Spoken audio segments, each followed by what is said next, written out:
ఈ 3 సంవత్సరాల డెవలప్మెంట్ అనేది చేసేసాం అయిపోతుంది సార్. నేను ముఖ్యంగా చెప్పేది ఏంటంటే, నేను లాస్ట్ టైం తెలుగుదేశం పార్టీలో మున్సిపాలిటీ కైవసం చేసుకున్నప్పుడు చేసిన డెవలప్మెంట్, వేసిన రోడ్లు, కట్టిన డ్రైన్స్, ఈ ఎల్ఈడి లైట్లు కానీ అన్ని అయ్యే కనిపిస్తున్నాయి సార్. మనం నడిచే ప్రతి రోడ్డు కూడా సార్ అప్పుడు వేసినట్లే ఇప్పుడు ఎక్కడెక్కడ డెవలప్ చేస్తున్నారనేది అడుగుతూనే ఉన్నాం, చెప్తూనే ఉన్నారు, అయిపోతుంది అంటున్నారు. అలా చెప్తూనే కాలం గడిచిపోయింది 3 ఏళ్ళు సార్. ఇక ఉన్న 2 సంవత్సరాలలో కూడా మా పుత్తూరు మున్సిపాలిటీకి మేమంతా వేరు కదా సార్. ఇప్పుడున్న వాడి కూడా తెలుగుదేశం పార్టీలో 5 మంది సభ్యులు ఉంటే కూడా మమ్మల్ని అంతా వేరుగా చూశారు. సో ఆ వేరుతనం మాకు ఉంది సార్. మేము 27 మంది కౌన్సిలర్లు, 27 మంది కౌన్సిలర్ని సమపాలలో చూడాలని కోరుకుంటున్నాం సార్. ఎమ్మెల్యే గారికి మరొకసారి రిక్వెస్ట్ చేస్తున్నాం. అలాగే అభివృద్ధి విషయంలో కూడా 27 మందికి కూడా సమపాలలో అభివృద్ధి చేయాలని 27 మంది కూడా మీ ముందుకు తీసుకొస్తున్నాం. అలాగే బాడీ ముందు పెడుతున్నాం. అలాగే సార్, కౌన్సిలర్ గా మేము ఎన్నికైనా మనందరూ కూడా గమనించాలి. నేను చెప్పాను, కౌన్సిలర్ గా 27 మంది ఎన్నికైతే ఆయా వార్డులలో సచివాలయాలు పెట్టున్నారు. ఈ గవర్నమెంట్ లో, ఇంతకుముందు గవర్నమెంట్ లో ఏ ఒక్క విషయం సార్ కౌన్సిలర్ తెలియజే పనే లేదు సార్. ఏ డెవలప్ చేయని, ఏం చేయని, ఏ సర్టిఫికేట్ చేయని, ఏది కూడా కౌన్సిలర్ నిమిత్త మాత్రుడు. కేవలం ఆ జెండా మంత్రానికి తెలిసి ఒక కేక్ కట్ చేసి ఒక చాక్లెట్ ఇచ్చి పంపిస్తారు. అంతదా ఈ కౌన్సిలర్ ఉండేది. ఈ రోజు ఎవరైనా కాదని చెప్పమని అందరూ కౌన్సిలర్ నేను చెప్పేది. వాళ్ళ ఏరియాలలో వాళ్ళకి పెత్తనం ఇవ్వాలి, వాళ్ళకి తెలియజేసి ఏ పనైనా చేయాలని ఈ మున్సిపాలిటీ సంబంధించిన బాడీకి తెలియజేస్తున్నాం. అలాగే సార్, నేను ప్రతి ఒక్కటి డైరెక్ట్ మీ దృష్టి తీసుకున్నాను సార్. జరుగుతున్నట్టు అన్ని మా మనసులో బాధలు.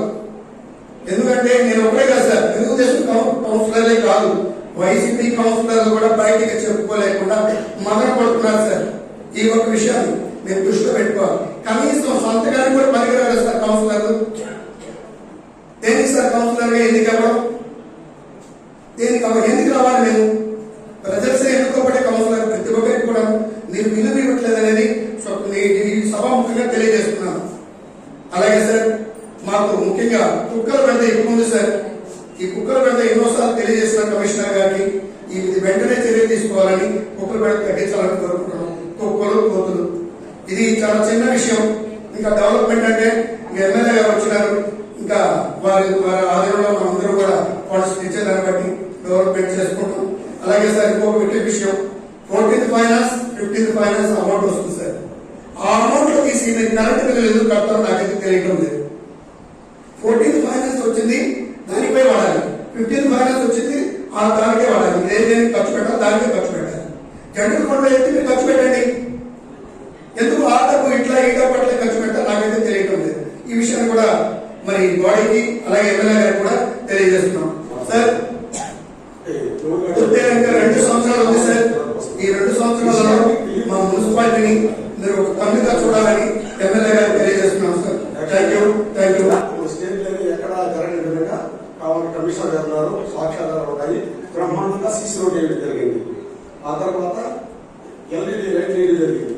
ఆ తర్వాత కుక్కలు పట్టడం జరిగింది, కోతులు పట్టడం జరిగింది. కుక్కలను బట్టి ఆపరేషన్ మనిషికి ఏ విధంగా చేస్తారో ఆ విధంగా తిరుపతిలో ఆపరేషన్ చేసి వారం తర్వాత బెడ్ లో ఉండి నేరుగా ఎక్కడైతే ఏ వీధిలో అయితే పడ్డామో ఆ వీధిలో వదలడం కూడా జరిగింది. దాని కాబట్టి కమిషనర్ గారు చెప్తారు. ఆ తర్వాత ఎక్స్ ఎమ్మెల్యే, ఎక్స్ మంత్రివర్యులు ఆర్కే వినోదశర్మ గారు ఎన్హెచ్ఓకి 1300 కోట్లు తెచ్చిన ఘనత ఒక ఎక్స్ ఎమ్మెల్యే గారు. ఎందుకంటే మీరు అడిగారు కాబట్టి చెప్తాను, ఇక్కడ ఏదో చెప్పి ప్రిన్సిపల్స్ తీసుకుంటే కాదు, 1300 కోట్లు తేవడం జరిగింది. ఆ తర్వాత తెలియకుండా కాలం నుండి మనకు పుత్తూరు సంపు దివంగత నేత కాలం కృష్ణ గారు ఎస్ఎస్ ట్యాంక్ కట్టారు. ఆ ట్యాంక్ కనెక్షన్ కి 301 కోట్ల రూపాయలు తెలియకుండా కాళేశ్వరం నుండి సిద్ధార్థ కాలేజీ వరకు కూర్చున్నారు. కాబట్టి అందుకని కమిషనర్ గారు మీకు ఆ శాంక్షన్ కేటాయిస్తారు. ఆ తర్వాత అధ్యక్షత వహించినటువంటి చైర్పర్సన్ గారికి, అదేవిధంగా ఈ యొక్క సమావేశానికి నూతనంగా ఎన్నికై ఎమ్మెల్యేగా మొట్టమొదటిసారి ఇచ్చేసినటువంటి గాలి మోహన్ ప్రకాష్ సార్ గారికి, కమిషనర్ గారికి, నాతో వైస్ చైర్మన్కి మరియు నాతో పాటు ఉన్నటువంటి అందరి కౌన్సిలర్స్కి, మున్సిపల్ అధికారులకి, పాత్రికేయ మిత్రులందరికీ కూడా హృదయపూర్వక నమస్కారాలు. మనకు కొత్త ప్రభుత్వం ఏర్పాటైంది. కొత్తగా ఎన్నికైనటువంటి ఎమ్మెల్యే గారు ఈ మీటింగ్లో ఉండడం అనేటువంటిది కూడా హర్షించదగినటువంటి విషయము. ఎమ్మెల్యే గారికి ఒక చిన్న మనవి, జరిగినటువంటి అభివృద్ధి కార్యక్రమాలు కాకుండా కొన్ని అభివృద్ధి కార్యక్రమాలు మధ్యలో నిల్చున్నాయి. ఉదాహరణకు మన విధంగా భావించుకుంటే మన ఈశ్వరుడి స్థలానికి సంబంధించినటువంటి షాపింగ్ కాంప్లెక్స్ నిర్మాణము మధ్యలో నిలిచింది. ఎందుకంటే కొన్ని లోటుపాట్లు ఉన్నాయి కాబట్టి నిలవడం జరిగింది. కానీ ప్రధానంగా అయితే పెద్దలు పీక్షేషులు జేఎంకే గారు కూడా అక్కడ కాంప్లెక్స్ కావాలని కోరుతున్నారు. అదేవిధంగా ఇప్పుడు కూడా ప్రధానంగానే కాంప్లెక్స్ కూడా జరుగుతుంది. కొన్ని లోటుపాట్ల వల్ల అది నిలవడం జరిగింది.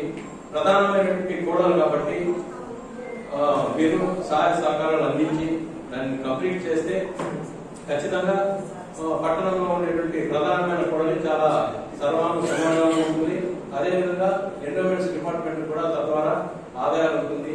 లోటుపాట్లు ఏదైనా ఉంటే దాన్ని సరిదిద్దే విధంగా మీరు యాక్షన్ తీసుకొని కూడా దాన్ని కంప్లీట్ చేయాలనేటువంటి, ఎందుకంటే జరిగేటువంటి అభివృద్ధి కాబట్టి తెలియజేయడం అవుతుంది. అదేవిధంగా మన అంబేద్కర్ సర్కిల్లో కొద్దిగా కోణాలన్నీ తొలగించేసి అక్కడ కూడా ఒక ట్రాఫిక్ ఐలాండ్ లాగా చేసి అక్కడ కూడా రోడ్డు వేయడం జరిగింది. దానికి కూడా సిమెంట్ రోడ్లు వేయాల్సిన అవసరం అయితే ఉంది.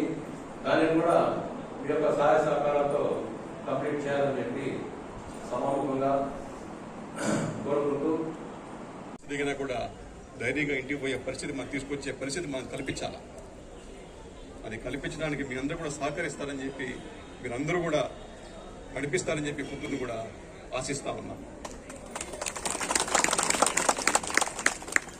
ఇంకా ముఖ్యంగా నా ఈ విజయానికి నేను ఆ రోజు చెప్పా, ఇది నా ఒక్కడి విజయం కాదు, మన అందరి విజయం, గెలిచిన వాళ్ళు మీరందరూ గెలిచినట్టే అని చెప్పి తెలుగుదేశం కార్యకర్తలందరికీ కూడా నేను ఆ రోజు కూడా చెప్పా. నాకు ఈడ ఇసుకలో కానీ మట్టిలో కానీ వర్క్లో కానీ నాకేం అవసరం లేదు. ఇంతమంది మధ్యలో గెలిచి నాకు చెప్తున్నా ఈ మాట. భానుకి డబ్బులు ఇస్తున్నా అంటే అది పచ్చి అబద్ధం.